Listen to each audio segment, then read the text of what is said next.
Hello, welcome everyone to week one. I'm going to do a short video about the vocabulary, and we're going to start with business communication. Business communication is the way information is shared in a business context. And business context, there's a lot of different things that this applies to. So thinking about them, I bet if we were in the classroom, we'd brainstorm a bunch of ways that business kind of shows up, but maybe you can think of some just on your own. When we talk about communication, we're looking at the transaction of a message being sent from a sender to a receiver through a channel. And we have all different kinds of channels these days that we can choose to send messages through. We can text, email. Some business groups or teams use Teams or Zoom for meetings, or they're in person, or they have different chat groups that they used for more quick things that they want to do.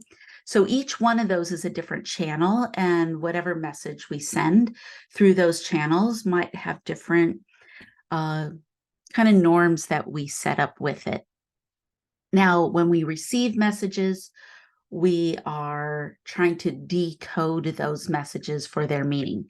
When they're sent, they're coded, and then they're decoded. In the world of business, time is money. Time is one of the ways that we show respect. Time is used often as its own channel for establishing hierarchies and power and legitimacy. I mean, time is this really kind of complicated piece to the business world.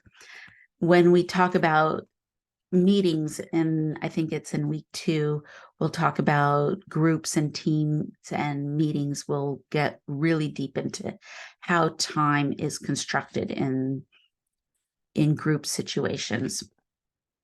Okay, so I say all that to think about when we look at business communication, we want to start thinking about the appropriate channels and how we are constructing messages through that channel to be concise and appropriate and effective, all and everything else all at once. I'm going to throw a lot of things that you need to be doing in communication interactions.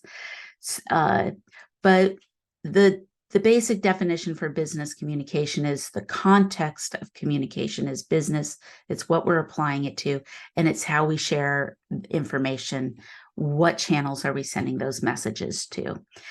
That means that we have a lot of different relationships for negotiating in a business. Another thing, anyone have what type of relationships? We have supervisors, we have subordinates, we have coworkers. There's all different types of people that we have to interact. And then there's who we're in service to, or our customers. These are other people that we are communicating with.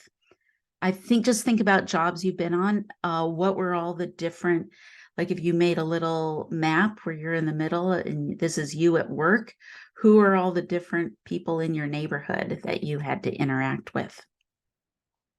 So when we add the word effective communication means that we are able to send a message and reach our goal. That's all effective means. I have a message, I have a goal, and I got there. I needed information, I needed you to do something for me, I wanted a raise, whatever it is, if I'm effective, I was able to reach that goal. Now, effective communication does not always mean we have good communication. So when we bring in the word ethics into communication, we bring that word in because someone can be effective but be unethical. That means they can get to their goal, but their path to that goal was a path littered with dishonesty or using others, manipulation, I mean, we can just come up with a lot of different lists of like misuse of power, things like that, that make, just because someone's effective doesn't mean they're ethical. So we in the field of communication are always trying to consider not just what is effective, but what is good, meaning what is ethical in an interaction. We definitely know that that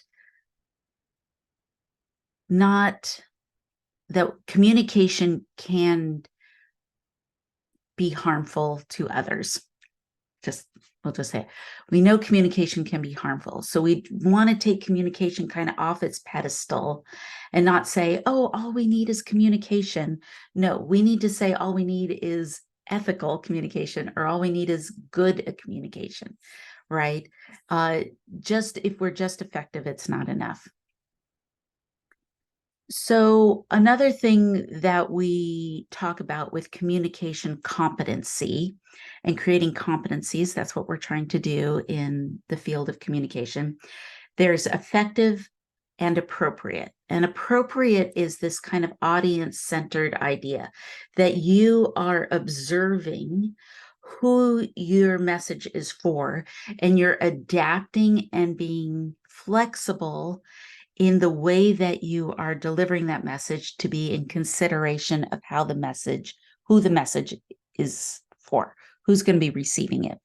Meaning, do I need to adapt to a cultural difference or a different learning style? Do I need to be adaptive to time or power dynamics? Things like that. That would be another way that we would think about that word appropriate and how we would change messages to be appropriate. So we're effective, we're appropriate, we adapt, there's an element of flexibility, meaning change or difference that we can do, that we observe from context and relationship dimensions. And then we're going to put in cognitive complexity. So cognitive complexity is this skill that when you're thinking about the other person in a dialogue or an interaction, you are not putting that person into one thing. Like you see the complexity of that person or that other party that you're interacting with, whoever is the receiver of your message.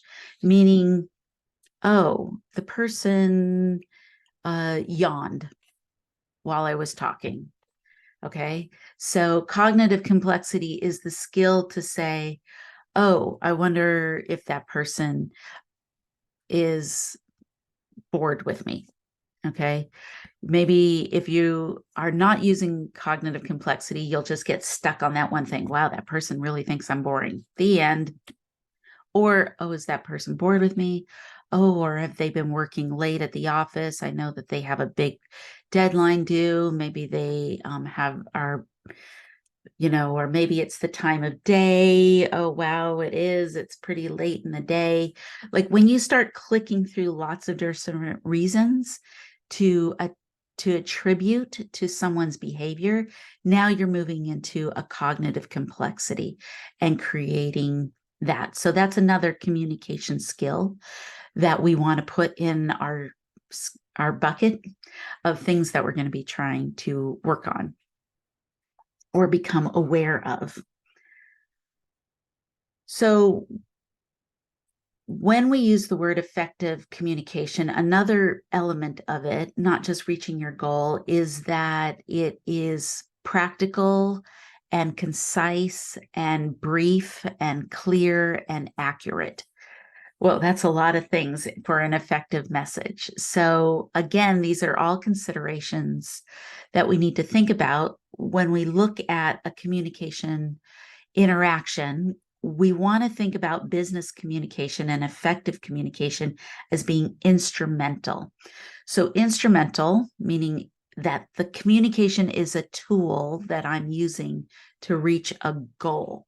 So instrumental communication is I'm going to start an interaction and I'm moving towards a goal that I want. I want to know what the deadline is for this project. I want a raise. I am interested in in that job that opened up in the other department, and I want information about it. Whatever it is of why you get there, that you, when you construct your message, you are very explicit. I want to know this, or this is the topic that you start saying is exactly what you need to know.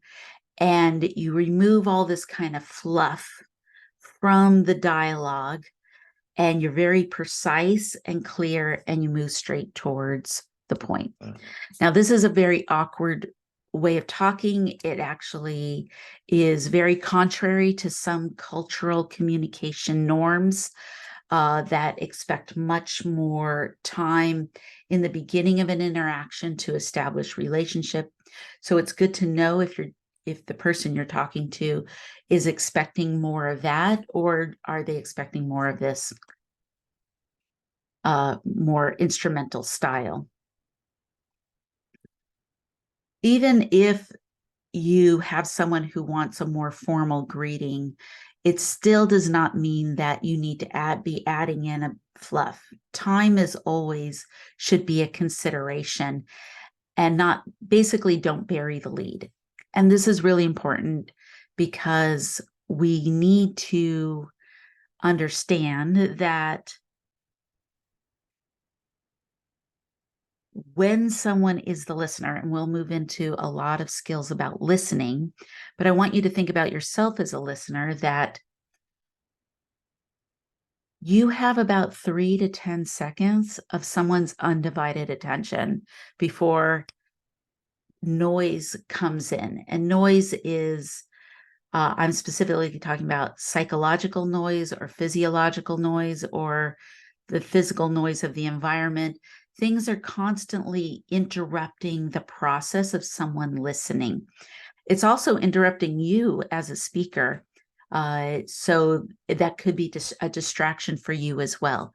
So you want to think about really coming out strong with what it is you need to say so that you can get to the point of the conversation. If you look down on my vocabulary list, I have the ABC of professional communication. A is accurate, B is brief, and C is clear, which is kind of a cute way of thinking about what it means to be effective in this instrumental communication style. The other thing we want to talk about is this idea of vague or abstract language versus specific concrete language. So when we are using our messages, sometimes we are receiving or sending messages that are super abstract or vague. And that basically means that they're open to interpretation. And then sometimes the message is really concrete or specific, meaning that whatever message I'm sending, there's no way to interpret it other than the way that I constructed the message. And understanding this spectrum of the way we're hearing things or sending things is why we need to have practice with communication with others so that we can do perception checking, we can do follow-up questions, we can start, and if someone's asking us follow-up questions or someone's trying to understand what we're saying, we might try and think, did I deliver that message concretely or abstractly? And neither one of these I want to put in the like bad or good. It really depends on the context and the relationship of this relationship dimension, that sometimes things more abstract are valuable. Sometimes things that are concrete are less valuable. When we talk about applying it to the field of business, this linguistic spectrum to become aware of often determines power dynamics or hierarchies in our business world. And we definitely know sometimes we've been on the receiving end of a very vague message, and there's this feeling of confusion. And by confusion, I specifically mean like, I don't know how to interpret that. I need something more concrete to create meaning around it. And that's usually because we're running into things that we don't have a foundation or a grounding dialogue to be able to decode it accurately. Sometimes we have access to following up questions and sometimes we don't. You might run into things in my class that seem vague and abstract, and you will run into things in my class that are super concrete and low context. And you might find yourself like trying to decode these messages and not sure how to decode them. That's a great reason to come in and see me at office hours, so we can dialogue and I can be better at delivering that message that's specific to your experience or how you might be needing the information that's specific to you. So this audience-centered approach becomes really hard to know if I should be very concrete or abstract when you're dealing with a general audience, because a general audience, everyone has different needs. I have so many students and they all have different needs and they all have different ways that they're interpreting things. So that's why you need to think about if something isn't resonating for you. That's a great reason to come and see me. I'm glad I got that in there because I'm always looking for reasons to help you come and see me. I have great conversations with students and would love to meet with you. So the other thing about business communication is there's a social element to business. There are interactions, business world. Even if you're just one entrepreneur, you still have to deal with the social experience. So a communication class is a really good way to practice your skills of interacting with others so that you can develop your skills in this very specific context for applying the information. And sometimes business is about getting things done, and it's about I need time and I need to be productive and I need to shut out the world and find a way to focus. So this week when you're looking through, I'm actually going to go to it. I'm going to go to our videos. I have videos that range in different aspects of what is happening currently in the last couple of years in the world of business. And we've been through a huge change, a shift in the business market. We're actually experiencing it in education. This class I used to teach in person. I don't teach it in person. It's completely online and it's been really successful online. I don't expect it to be in person again. And that's okay. We need to find ways to adapt to our audiences. And in here, so you'll see the podcast is about self-productivity and the human brain and how do we find focus.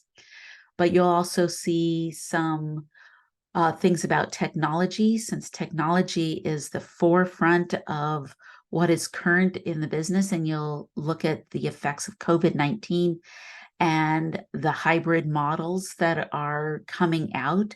You'll also look at other ways that technology is being used in the workplace. So that is what you can expect this week. I'll make another video for the first assignment, your first weekly worksheet. You have introduction discussion board and your book choice. And there is a video for the books as well.